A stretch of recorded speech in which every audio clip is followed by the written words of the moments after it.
자, 학생 여러분 또 시작할게요. 교과서 몇 쪽을 펴냐면 교과서 14쪽, 15쪽. 오늘은 17쪽 여기까지 할 생각입니다. 여기까지 해요.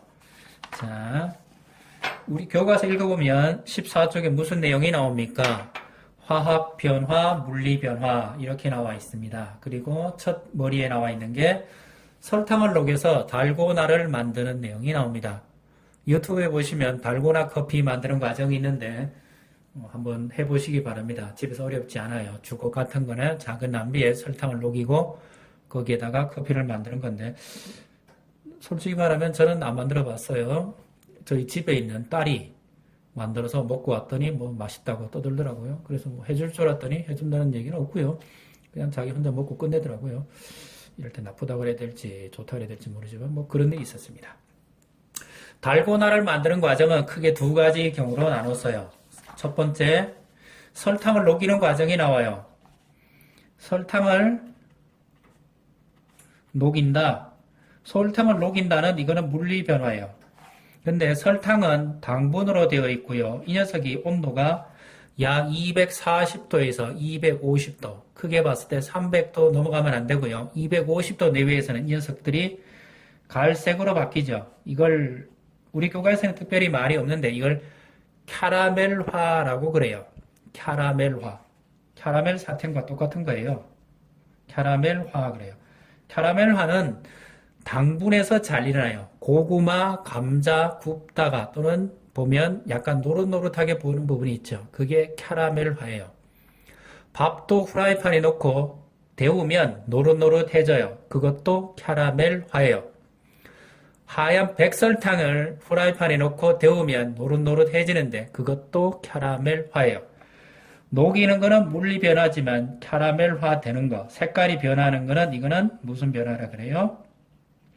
화학 변화라고 그래요.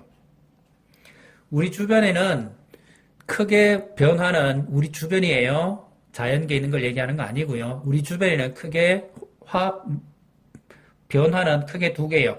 물리 변화, 화학 변화 두 개예요. 물리 변화는 다른 말로 상태 변화라고 그래요. 물질의 상태는 액체, 고체, 기체 이렇게 세 가지 상태가 있어요. 이 세 가지 상태 변화하는 것들은 전부 물리 변화에 들어가요. 그럼 이 세 가지를 제외한 나머지는 뭡니까? 전부 화학 변화예요. 여러분들이 화학 변화인지 물리 변화인지 어려워하는 이유는 변화에 빠르기 때문에 그래요.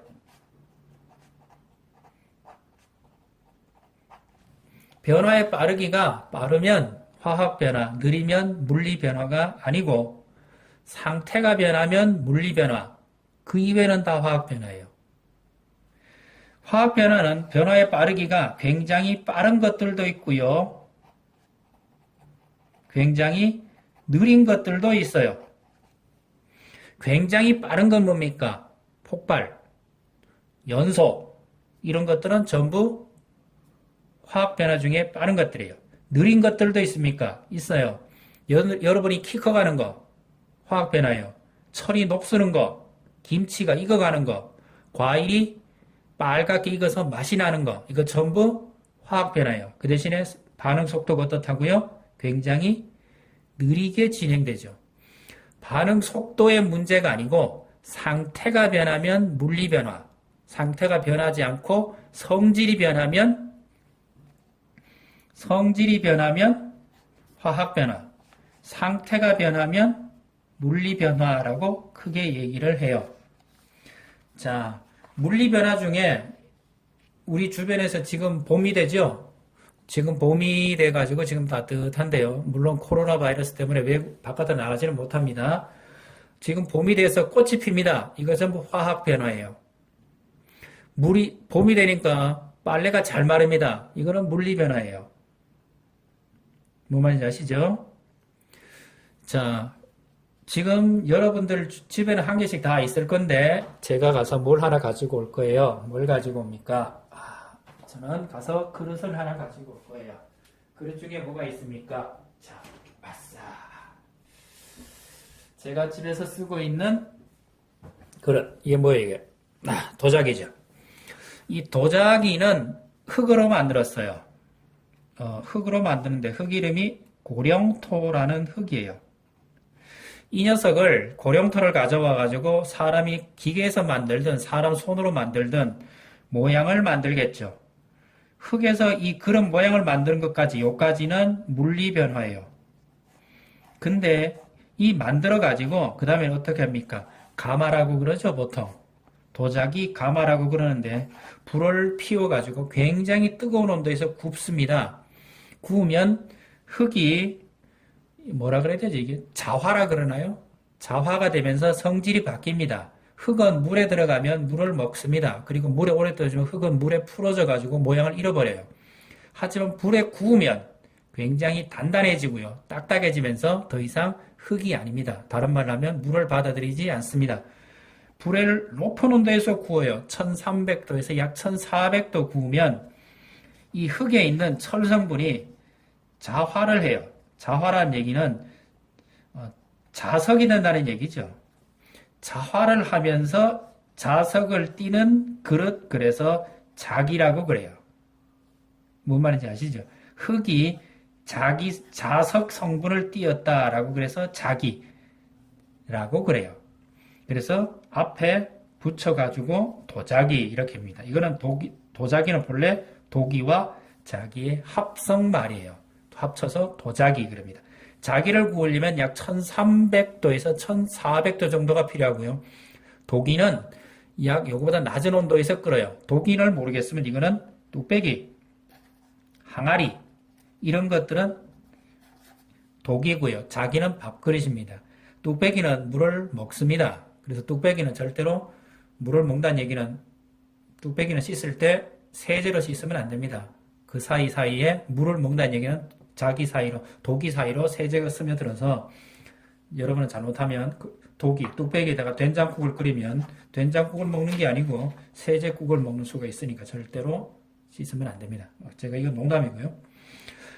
흙으로 도자기를 만들었습니다. 흙으로 자기를 만들었습니다. 그러면 흙으로 모양을 만드는 것까지는 물리변화고요. 이걸 불을 피워서 자기를 만드는 것은 화학변화예요. 그래서 두 가지 다 있습니다. 두드려 볼까요? 해놓고 해볼까요? 이런 소리가 나죠. 여기에 나와 있는 이 그릇은 제가 쓰는 커피잔인데요. 유리로 되어 있고요. 재질은 유리입니다. 이 녀석도 물리변화, 화학변화를 두 가지 다 겪었습니다. 유리의 주성분은 소다와 석영이죠. 소다와 석영은 섞는 것서 이렇게 불에 구워요. 섞어가지고 혼합을 하는 것은 물리변화지만 이 녀석을 높은 온도에서 구우면 전혀 다른 성질, 유리라는 물질로 바뀌게 되죠. 그거는 화학변화에 들어갑니다. 자, 또 한 페이지 넘겨볼게요. 교과서에 보시면 계란이 깨졌습니다. 이거는 물리변화고요. 콜라 먹고 그냥 버리면 섭하죠. 그렇죠? 그래서 찌그러뜨려서 버리면 물리변화고요. 과일이 다 익으면 화학변화고 김치가 익는 것도 화학변화고요. 쇠붙이가 녹쓰는 것도 화학변화예요. 자, 또 넘겨볼게요.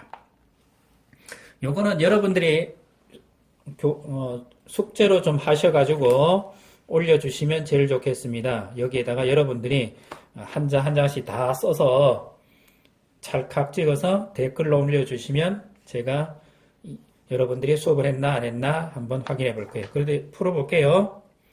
자, 16쪽에 뭐 내용이 나와 있습니까? 16쪽 첫 번째가 뭔 내용인지 볼게요. 향초가 탑니다. 불에 타는 거는 화학변화입니다. 어항에 물이 줄어듭니다. 어항이 물에 줄어드는 것은 물리변화입니다. 증발이죠. 그 다음에 소독제로 세면대를 청소합니다. 소독제로 세면대를 청소하는데요. 소독제를 뿌리시면 약간 비릿한 냄새가 나죠. 소독제에 포함되어 있던 녀석이 화학 반응을 거쳐서 새로운 물질을 만들어내요. 그 녀석은 오존이라는 물질이 되는데 그 녀석 냄새가 비릿하고요. 많이 들이키시면 허파에 안 좋습니다. 그래서 이 녀석은 꼭 마스크를 끼고요. 뿌려놓고 반드시 비우셔야 됩니다. 그 다음 볼까요? 자, 면을 삶기 위해 물을 끓였다. 물을 끓이는 것 그 자체는 물리변화입니다. 후라이팬 위에서 고기를 구웠다. 후라이팬 위에서 고기를 구우면 고기에 뭐가 달라져요? 상태가 달라지죠. 모르시면 생고기랑 익은 고기 드셔보시면 압니다. 생고기가 굽히는 것들은 화학 변화입니다. 채소를 써는 것은 물리 변화입니다. 따뜻한 우유에 코코아를 녹였다. 예, 녹였으니까 상태 변화죠. 이것도 물리 변화입니다. 깎아놓은 과일의 색이 변했다. 색이 변했다는 얘기는 이거는 갈변하는 건데요. 공기 중에 있는 산소와 만나서 화학 반응을 한 것입니다. 자, 앞에 이 그림을 여러분들은 다 보시고 물리변화, 화학변화 다 보시고요. 17쪽에 이 부분을 가득 채우신 다음에 사진을 한 장 찰칵 찍으세요. 사진을 찰칵 찍으셔서 댓글에 올려주시면 여러분들 수업을 제대로 듣고 있구나 라고 제가 판단을 하겠습니다. 혹시 모르는 분을 위해서 제가 써줄게요. 물리변화는 어떤 것이 있었습니까? 향초가 물이 증발한다, 물이 끓는다, 코코아를 녹인다. 이것들은 전부 물변화죠. 이유는 물질의 상태만 변했어요. 나머지 부분은 뭐였습니까? 전후가 달라진 게 하나도 없죠. 양초를 타기 전, 탄 이후 달라진 게 굉장히 많죠. 그럴 때는 제대로 돌아갈 수 없으니까 화학 변화, 성질과 상태가 모두 변하면 화학 변화, 성질만 변하면 물리 변화. 여러분은 두 개를 다 외울 필요 없고요. 한쪽만 외우세요. 경제성의 원리라는 게 있죠. 공부도 경제성의 원리예요. 조금 외우고 많이 써먹어야 좋은 거예요. 많이 외우고 조금 써먹으면 힘들어요. 그래서 조금 외우고 많이 써먹으려면 어떻게 합니까? 작은 걸 외웁니다. 뭐가 작다 그랬죠? 제가 물리변화가 작다라고 그랬죠. 물리변화가 왜요? 상태 변화는 전부 물리변화라고 그랬잖아요. 얼음이 온다, 물이 끓는다, 녹았다, 얼었다, 또는 유리컵이 깨진다 그래가지고 모양이 변했을 뿐이지 성질이 변한 건 아니에요. 이런 것들은 전부 뭐에 들어가요? 물리 변화. 그럼 그 이외에는 뭡니까? 전부 화학 변화라고 그럽니다. 자, 오늘 하다 보니까 좀 길었네요. 내일은 또 다른 거 해볼게요. 화학 반응 여기 해볼게요. 자, 고생하셨고요. 복습한 다음에 이 부분 사진 찰칵 써서 여러분들이 적으셔가지고 올려주시기 바랍니다. 감사합니다.